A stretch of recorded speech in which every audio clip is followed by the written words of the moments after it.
Salve, seja bem-vindo. Nós vamos falar agora de política. Diretamente dos estúdios da Jovem Pan, aqui no Planalto Central do país, nós vamos agora destrinchar ali alguns pontos importantes e trazer aquelas entranhas de como se faz a política por aqui. Você sabe que este é o setor que decide a sua vida, a casa que você mora, a escola do seu filho, a projeção do futuro. Sem política não é nada, é a barbárie, né? É preciso saber exatamente quem é que está traçando os destinos de todos nós. Hoje, o Ponto Final vai falar com o deputado Marangoni, Fernando Marangoni, de São Paulo. Deputado, muito obrigado por estar aqui nos estúdios da Jovem Pan. Eu que agradeço o convite, Zé Maria Trindade, a todos os telespectadores aqui do Ponto Final. Prazer imenso estar aqui, principalmente ao teu lado, né?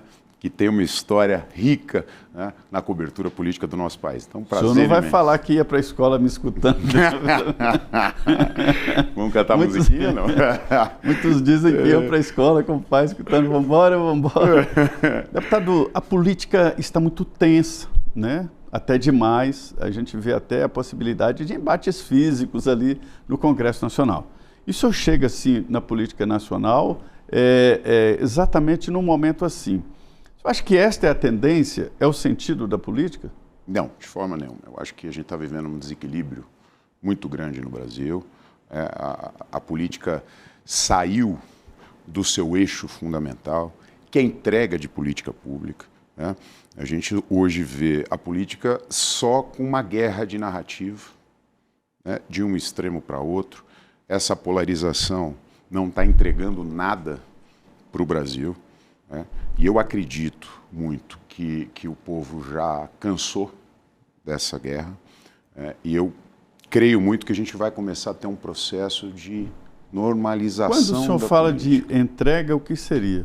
Políticas públicas, né? Políticas públicas. Eu costumo dizer o seguinte, Zé, a política ela sempre começa com uma narrativa. Cria-se sempre uma narrativa que faz parte do jogo democrático, né, para se disputar uma eleição. Perfeito, uma mensagem.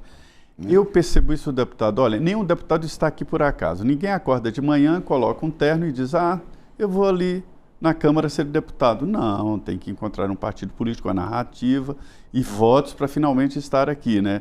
Essa é a história. Quando a gente vai no gabinete de um parlamentar, você encontra tudo isso, um motivo, né? Uma instituição, porque ele está ali. Esta seria a narrativa para conseguir, né, votos em nome de um processo. Exato. Agora, a partir do momento que você está eleito, que você ocupa um cargo público, né, você trouxe para si uma grande responsabilidade, uma responsabilidade pública, uma responsabilidade de entrega de políticas públicas dentro daquela narrativa que o elegeu, né?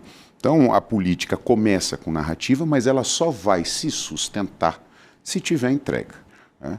E o que eu vejo hoje é que a gente vive só a disputa de narrativa, e essa disputa de narrativa, e principalmente com essa agressividade que a gente está vendo de ambos os extremos, está levando o Brasil, né, para esse buraco, não só de políticas públicas, mas também esse buraco de ameaça às instituições democráticas, né? Então, eu acho que é o momento agora de muito bom senso, de muita temperança, abaixar os ânimos, né? Mas a tendência não parece ser essa, né? Eu vi uma pesquisa indicando que esse grau de tensão aumentou muito e as pessoas cobram. E aí, de que lado você está? Eu acho que esse ambiente, né, de guerra, e principalmente só dois lados, né, esse fla-flu que a gente está vivendo na política, acaba obrigando a população a escolher um lado, né? Até por hoje, a gente não ter posta ainda uma terceira via, né, para as disputas eleitorais do ano que vem. Eu acompanhei a política há muito tempo e vi que houve um momento que era realmente entrega, e às vezes uma entrega até que era lembrada. Eu devo dizer ao senhor que uma vez conversando com Paulo Maluf, ele me disse, eu tenho eleição garantida para o resto da minha vida, porque o projeto Singapura me sustenta. O projeto Singapura é um projeto de habitação que foi bem sucedido popular, em São Paulo, na né? cidade de São Paulo. E as pessoas que receberam casas ficaram muito felizes enfim, eram os votos em que ele seria eleito eternamente a deputado federal. O senhor atuou nessa área de habitação, né? Perfeito. Ainda é, assim, uma grande expectativa Sem sombra de dúvida. Hoje, em especial na área da habitação, nós temos um déficit no Brasil de mais de 7 milhões de moradias. E a moradia, eu costumo dizer, Zé, que a moradia ela é a base de tudo. Né? É a nossa casa. É onde a gente traz o conforto e a segurança para a nossa família. Então, quando você tem uma moradia digna, e quando a gente fala de uma moradia digna, é uma moradia com acessibilidade, com saneamento básico, com condições de salubridade e acessível do ponto de vista econômico. Né? Ou seja, o Estado tem que entrar com uma política habitacional, não para dar simplesmente a moradia, mas criar uma moradia acessível do ponto de vista econômico, aquela moradia em que o trabalhador consiga o projeto pagar... Minha Casa Minha Vida, né? Projeto Minha Casa Minha Vida. É importante que esse projeto ele tem participação do governo federal, do estadual e municipal, como vários projetos, né? Deputado, eu acompanhei debates aqui que mostram que isso não é comum em todos os países, né? Nós temos uma ideia, sei lá, colonialista, de posse da casa. Não precisaria. Se houvesse, por exemplo, investimentos nessa área por fundações, grupos de aposentadorias e tal, isso não poderia substituir a ideia de comprar a casa por um aluguel de 50 anos, por exemplo? Poderia. Eu acho que a habitação tem que ter um cardápio de soluções, né? Porque eu tenho hoje, por exemplo, dentro do Minha Casa Minha Vida, 3 faixas, indo agora, abrindo a 4ª faixa. Né? Eu tenho uma população muito vulnerável, que é aquela população que ganha aí até R$2.000. Essa população tem que ter um índice, um nível de subsídio do governo maior, obviamente, pela sua capacidade de pagamento. Isso vai progressivamente avançando para as demais faixas de renda, né? Ou seja, aqui eu garanti um acesso a um financiamento imobiliário, uma casa de qualidade. Mas você tem programas de locação social, você tem programas de apoio, como nós fizemos no Estado de São Paulo, a quem não está na faixa de vulnerabilidade, ou seja, ele não vai entrar no faixa 1 do Minha Casa Minha Vida, ele está adquirindo, por exemplo, a sua unidade no mercado privado, mas muitas vezes ele não consegue acessar porque faltou o dinheirinho da entrada. Nós criamos um programa, por exemplo, no Estado de São Paulo, Nossa Casa Apoio, em que o Estado de São Paulo complementava, dava até R$18.000, dependendo da região, por exemplo, para que essa pessoa pudesse ingressar no seu financiamento. Isso é um modelo. Então, a locação social, como você colocou, a provisão direta de moradia, o acesso a financiamento, a moradia passa por um cardápio de opções para que a gente possa atingir todos os estratos sociais com critérios justos. Não dá quem tem maior condição de pagar, até porque a gente sabe que o funding hoje da habitação, ele vem fundamentalmente do Fundo de Garantia, então a gente tem que ter muita responsabilidade para que isso continue girando. Ainda é a grande inspiração, né? Ainda é a grande inspiração, é o sonho, né? Quando você tem uma casa digna, uma moradia digna, tudo vai melhor. O seu emprego vai melhor, os filhos na escola, enfim, então é a base. Indica que se compra uma vizinhança, não é exatamente compra uma casa, né? Ao lado da moradia tem o transporte. Eu vejo uma dificuldade muito grande do transporte público no Brasil, né? Não há transporte público, porque o transporte público verdadeiramente dito é trens e metrôs. Perfeito. Os ônibus, vans e tal são de ligação, ou deveriam ser. Deveriam ser de ligação. A gente vê, por exemplo, aqui o Coração do Poder, Brasília, que foi projetada para carro. Eles dizem que o brasiliense é composto de cabeça, tronco e rodas. Não precisa. Mas está errado, né, deputado? Com certeza. Eu acho que a mobilidade urbana e vem passando por transformações, a própria micromobilidade. A gente falava um pouco do planejamento urbano. Né? Quando você pega, por exemplo, a capital, hoje os estudos mostram que é uma cidade policêntrica. Antigamente a gente ficava, olha, o comércio está no centro. E a habitação mais periférica. Então você tinha... Todo mundo deslocado. Todo mundo deslocando. No mesmo horário. No mesmo horário. E hoje a gente já está entendendo que, primeiro, a gente precisa ter habitação no centro. E aí nós fizemos a primeira PPP de habitação da América Latina no centro de São Paulo, que foi um grande sucesso, para que as pessoas morem no centro, trabalhem no centro, morem próximo ao seu trabalho. E isso é um novo conceito de planejamento urbano que tem impacto direto na mobilidade. E a verticalização também, né? E a verticalização mudou. também. Antigamente todo mundo execrava a verticalização. prédios, né? A ideia era expandir e tal. Aí, hoje está comprovado que não, né? A verticalização, ela pode ser melhor do que a horizontalização. Sem sombra de dúvida, principalmente nas regiões metropolitanas, onde a gente já não tem mais oferta diária, né? Mas também por outro fator, implantação da infraestrutura. Quando a gente vai espraiando e nessa horizontalização, como você bem colocou, Zé, eu não posso esquecer que o custo de infraestrutura fica muito mais caro. Não é só transporte, né? Tem tudo. Drenagem, saneamento, o serviço público de gestão, por exemplo, de resíduos, né? O caminhão tem que andar mais, enfim. Então, encarece, né, todo o custo de manutenção desse bairro, dessa comunidade, ou desse condomínio que você espraia, né, ele cresce sobremaneira. E aí, hoje, a verticalização vem como uma solução, principalmente para baratear o custo do solo, né, porque eu tenho um aproveitamento maior. Onde eu iria construir 4, 5 moradias, hoje eu tenho 20, 30 moradias numa verticalização que barateia também o custo do solo. Olha, nós estamos vivendo na política um momento diferente sobre partidos políticos. Hoje as frentes parlamentares tomaram ali uma força muito grande no Congresso Nacional. São importantes, funcionam ali até às vezes mais importante que partidos políticos. São lobbies, né? E aí eu gosto de falar esse nome de uma forma muito positiva, que são maneiras de levar ao deputado e ao senador informações que ele não tem e que o gabinete não é capaz de produzir.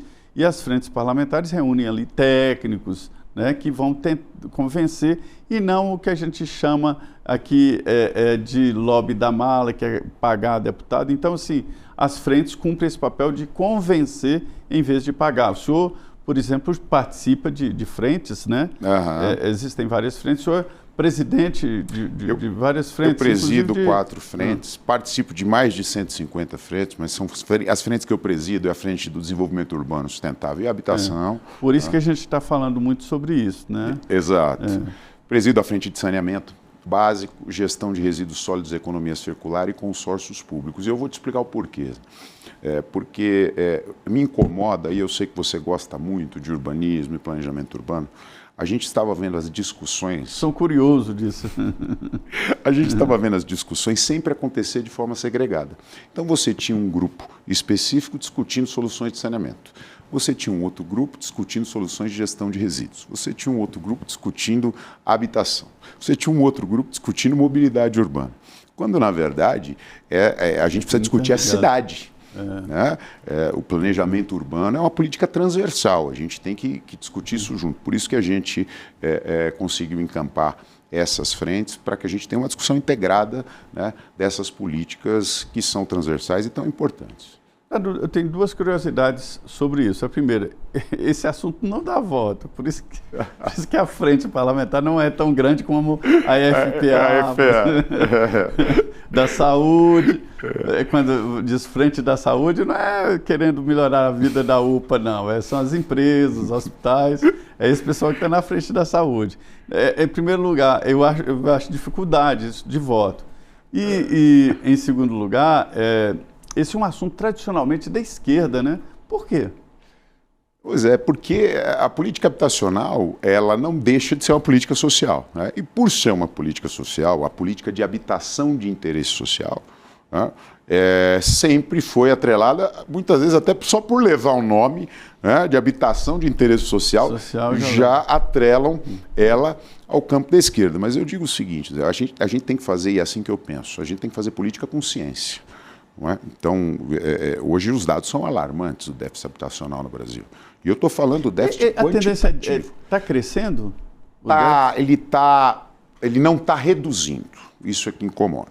Né? Então, a gente teve no Minha Casa Minha Vida, na primeira versão, a gente teve uma grande produção. Depois houve aí uma paralisação dessa produção. E o déficit não para, né? A cidade é dinâmica. Você tem um crescimento demográfico natural, e isso vai demandar moradia. Então, a gente tem que fazer política com ciência. A gente tem um problema de déficit muito grave. Então nós temos, independente do voto ou não, nós temos um problema sério no Brasil para resolver. E quando eu falo de déficit habitacional, eu estou falando da ausência, inclusive, de saneamento. Nós temos 100 milhões de brasileiros sem coleta de esgoto. Nós temos 50 milhões de brasileiros sem água tratada. Nós temos um quarto maior custo logístico do Brasil, o que emperra muito o desenvolvimento. Então, eu acho que a gente tem muitas questões estruturais para tratar no Brasil, né, ao invés de ficar nessa guerra de narrativa ideológica. Até porque nós estamos num país que alia a 10ª maior economia do mundo a uma das maiores desigualdades. Mas os dados mostram, conversando aqui com o diretor do IPL, me mostrando o seguinte, que em 58, a média de natalidade do Brasil era de 6 por casal, uns mais, outros menos, lá em 1958. Isso foi diminuindo, nós estamos hoje em 1,5 por casal, né, em média, e em 2035, chegaremos ali a 1 para 45 negativo, ou seja, vai morrer mais gente do que nascer no Brasil. Isso muda tudo, né? Inclusive essa demanda e as políticas públicas. Sem sombra de dúvida. Inclusive, outro dado que preocupa é que nós estamos no auge do bônus demográfico do Brasil, então a população economicamente ativa já está decrescendo. Já está decrescendo. Então isso preocupa porque nós temos tanta coisa ainda para desenvolver no Brasil, né? E a gente perdendo a população economicamente ativa a cada ano, isso só vai se... O país está ficando velho. Está ficando velho, né? Então a gente tem que agir e agir rápido, né? Por isso que eu insisto muito que o caminho não é essa polarização e esse extremismo que nós estamos vivendo. Aliás, as políticas públicas que deixaram legado no Brasil foram todas feitas pelo Centro Democrático. Deputado, eu sinto falta assim, de um projeto de Brasil que possa ser defendido por todos e tal. O que está acontecendo que não há A gente vê um debate no Congresso ali, é sobre colocar um projeto na votação, mas por interesses próprios de grupos. Está faltando debater e aprovar assuntos relativos ao Brasil, né? Como diz o Churchill, né? Onde estão os homens de bem, onde estão os homens de coragem no Brasil? Infelizmente, nos últimos anos, o que a gente vê na política é a ausência completa de proposta, né? E guerra de narrativa. São raras as entrevistas em que a gente fala de conteúdo, como estamos falando. Exatamente. Vou te dar um exemplo, Zé. Pega as eleições da capital. Lembra dos debates? Cadeirada, soco na cara de assessor, né? Quando você assistia o debate para as eleições municipais, aquilo parecia um entretenimento. Não, eu não sei, um stand-up comedy, alguma coisa nesse sentido, menos um debate sério com conteúdo e com propostas, né? O que a gente viu e quem a gente viu unicamente trazer propostas e etc. é o prefeito, né, que foi reeleito, mas de resto era entretenimento. Você ligava a TV para assistir o debate para dar risada. É triste a gente ver o rumo que a pauta política, que o debate político no Brasil está tomando. Pois é, e nesses debates públicos há um posicionamento muito importante que é as PPPs, as parcerias público-privadas. Houve um momento em que o Estado tinha capital e por isso criou grandes empresas como Usiminas, Rede Ferroviária Federal, Petrobras. Hoje o Estado não tem mais dinheiro, nem a União, nem o Estado, nem o município. Daí a necessidade do aporte de capital privado. Perfeito. Entram as PPPs, né? Perfeito. Isso é um sinal de futuro? Deve ser assim? Sem sombra de dúvida. Primeiro o que a gente prega e acredita, né? É um Estado cada vez mais eficiente, mais enxuto, cuidando das políticas públicas básicas. No ordenamento, né? No ordenamento e na regulamentação. E fiscalizar. E aí eu vou te dar um exemplo, por exemplo, do marco regulatório do saneamento, né? O Brasil, para cumprir a meta de universalização do saneamento básico até 2033, precisa de investimentos da ordem de 780 bilhões. Né? Não tem. Obviamente, o Estado não tem condição alguma de fazer esses investimentos. E, veja, numa política pública de saneamento, que é básica, é o que dá dignidade para as pessoas.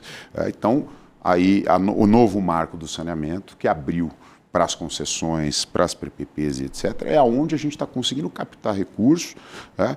Então, é o caminho, eu acredito muito nisso, e o Estado ficar como regulamentador e cuidando especificamente das políticas públicas de base, né? Da nossa segurança, da soberania, da saúde, da educação, né? Das políticas de desenvolvimento social que não tem como não vir, né? Do Estado, mas sem sombra de dúvida é o caminho.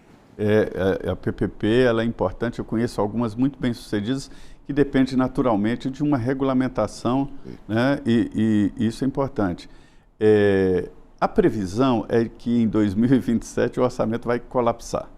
É um orçamento de 5 trilhões e 400 bilhões, mas 2 trilhões e 200 bilhões para o pagamento da dívida, aí vem os gastos obrigatórios, né, de salário, manutenção da máquina e previdência, sobra muito pouco para investimento, né? É isso aí. Não pode continuar assim, né, deputado? De jeito nenhum. Eu acho que o governo atual erra muito, né, na política fiscal, porque, vamos lá... A arrecadação tem alta, a maior arrecadação da história do Brasil. Mas não cai a despesa obrigatória. Aumenta. Aumenta só a despesa obrigatória, vegetativamente. E aí o governo vem querer buscar recurso para atingir a meta fiscal onde? Elevando o imposto. Quer dizer, isso leva o Brasil, atrasa mais ainda o Brasil. Então, e o Congresso, acho que deu recados claros de que não vai aceitar mais aumento de imposto. A resistência está muito grande. Está muito grande, porque nenhum pacote do governo hoje veio com redução de gasto, com corte de gasto, com racionamento da máquina pública. Pelo contrário, as despesas obrigatórias só aumentaram acho que quase 400 desde o início do governo. Então, não dá para você transferir a responsabilidade da eficiência da máquina para quem produz. E é isso que o governo está fazendo. Então, não é o caminho. Sem sombra de dúvida. A coisa é tão esquisita que o mercado aposta que o Brasil vai quebrar. O grande debate é quando isso vai acontecer, né? Porque as despesas aumentando e o problema fiscal do Brasil cada vez maior e chegando a pontos assim exagerados, né? Para 2027. Isso não é uma ideia minha, é da ministra do Planejamento, Simone Tebet, que fez essa projeção. Como não há como cortar, tem que aumentar a arrecadação, mas é que chegou um ponto que não dá mais para aumentar o nível de impostos. O Congresso critica, e isso também é a maioria no Congresso, os gastos do governo e não cortes, né? Mas tem as emendas parlamentares, mais de 50 bilhões de reais, né? Mas representa muito pouco, né, do orçamento. Quando você vê no valor global... Depende, né? É metade do orçamento de investimento. De investimento justamente porque o governo não corta os gastos, né, para sobrar mais recursos para investimento do orçamento geral da União. Mas você pegar aí os parlamentares hoje, tem 37 milhões das emendas impositivas, e que é um recurso que se você... para dar apoio aos municípios, e temos sempre uma crítica que eu faço, Zé Maria, porque hoje os municípios estão tão sufocados, que emenda parlamentar, que deveria vir para investimento, hoje é complemento orçamentário. Está salvando. Eu converso com prefeitos aqui que diz o seguinte, se sem emenda não dá para acontecer. Não fecha a conta. É verdade.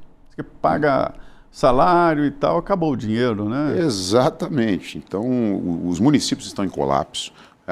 Recentemente eu fiz parte da comissão, nós aprovamos a PEC 66, que é muito importante, isso para recuperar o fôlego financeiro dos municípios e dos estados, também com a reclassificação fiscal dos precatórios, isso dá também um fôlego para a União e sem aumento de imposto.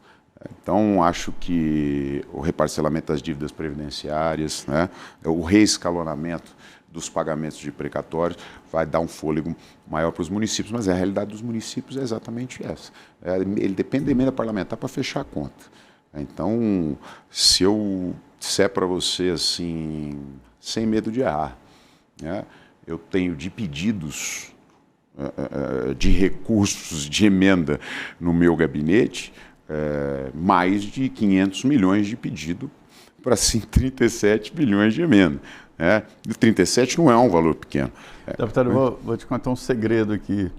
Eu tinha uma conversa com um deputado, eu não vou revelar o nome dele, e aí marcamos no gabinete dele, e aí teve aquela marcha de prefeitos. Aí ele me ligou, não vai no meu gabinete, não. lá está cheio de prefeito, está impossível. Eu falei, mas você não vai receber os prefeitos? Eu falei assim, Deus que me livre. É muito dinheiro. Virou mesmo meio de sobrevivência.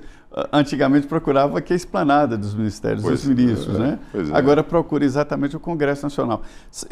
Recentemente eu vi que São Paulo, além das emendas parlamentares, que são as individuais, tem as emendas de bancada que para os estados, né? São Paulo fez um acordo que é segurança e saúde, né? Os hospitais, né? Os hospitais, investimento na segurança. Então nós unimos a bancada paulista. Isso todos os deputados, né? Todos os deputados. O coordenador é o Arnaldo Jardim. Arnaldo Jardim, foi um grande acordo, né? Capitaneado pelo Arnaldo e junto com o governador Tarcísio. Então a gente hoje entrega todas as emendas da bancada paulista para que o governador invista tanto em saúde como em segurança pública.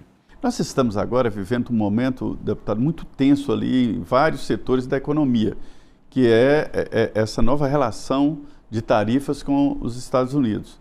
Me disseram que o governo não foi hábil e que poderia fazer uma grande frente de proteção às indústrias nacionais, e, em vez disso, tentou surfar. Não tem nada que não entre política no meio. O senhor acha que o governo fez bem em fazer esse discurso e publicar esse programa aí de socorro às empresas que serão atingidas? Bom, foi publicado, né, o plano Soberania, Brasil Soberano, né, onde o governo, eu fiquei feliz de ver... Tenta garantir empregos. Exatamente. Então, contrapartida de manutenção do emprego, para obtenção de crédito, são 30 bilhões disponibilizados para financiamentos. Um pouco mais de 30. Isso, aí com mais os aportes nos fundos garantidores, mais 4,5 bi mais ou menos, então dá na beira de 35 bilhões, que eu tenho certeza ajuda muito, sem sombra de dúvida. O governo começa a investir numa política que eu acho que o Brasil perdeu muito tempo com isso, que é o multilateralismo. A gente conversava sobre isso há pouco. Então o Brasil tem condição, pelo país produtor que de abrir muitos mercados e está fazendo isso agora. Na minha visão, tardiamente, acho que o Brasil já deveria estar fazendo essa política há muito tempo, e para se tornar cada vez menos dependente de grandes economias. Então, o Brasil já iniciou bons acordos com a União Europeia, está trabalhando no Vietnã, já fez Canadá, né? Então, eu acho que o governo agora, independente de narrativa política, acerta nessa política multilateral, nesses investimentos, os regimes de drawback, enfim. Então, o governo criou mecanismos ali para tentar amenizar os impactos do tarifaço. Então, mas parece que deixou meio de lado o Congresso, os partidos políticos. Não deveria ter uma união em defesa da indústria? Eu acho que assim, foi criado aquele comitê interministerial que quem hoje está tocando é o vice-presidente Alckmin, né? Então, aliás, se saiu muito bem, né? Muito bem, tem tido um diálogo constante com o setor produtivo, né? Tanto o brasileiro quanto o setor produtivo americano. O que o governo hoje diz é que o diálogo está aberto, o governo brasileiro quer manter sempre o diálogo com os Estados Unidos, então a diplomacia brasileira não fechou a porta em momento nenhum para os Estados Unidos. Tá? E trabalhando as outras frentes. Então, é cuidar do setor produtivo aqui dentro do Brasil, continuar abrindo mercados e estar sempre em diálogo aberto com os Estados Unidos. Eu acho que esse é o caminho e me parece que o governo está indo nessa direção. Falar em parecer, toda a impressão é que o governador de São Paulo, Tarcísio de Freitas, será mesmo candidato à presidência da República, né? Bom, eu acho que o Tarcísio, acho que o Brasil hoje, o momento que o Brasil vive, né?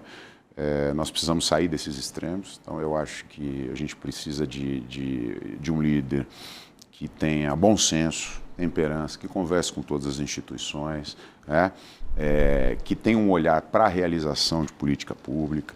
Então, na verdade, um olhar de um estadista hoje que nós precisamos no Brasil, até para baixar essa fervura, reequilibrar as instituições democráticas, colocar cada uma no seu papel constitucional, Então, e eu acho que o Tarcísio, né, uma pessoa que reúne essas condições, assim como outros políticos, outros governadores, mas aí é uma decisão muito pessoal dele. Eu acho que tem muita coisa para acontecer ainda até o período eleitoral. Eu ouvi falar que tem um bloco partidário, um leque partidário muito grande aí apoiando ele e catapultado por empresários, principalmente do agronegócio, né? Uma candidatura que vem forte. O Tarcísio está no campo da direita, né? Do centro-direita, moderado, que eu acho que é o caminho que o Brasil precisa.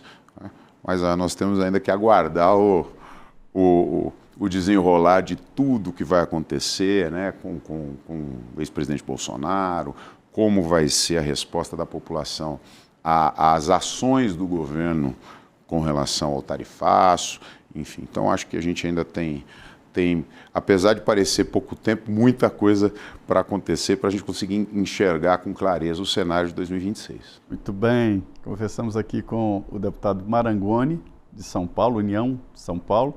Conversa boa para você entender aqui como é que os processos andam aqui em Brasília. É isso aí. Muito obrigado e fique aqui na Jovem Pan, continue.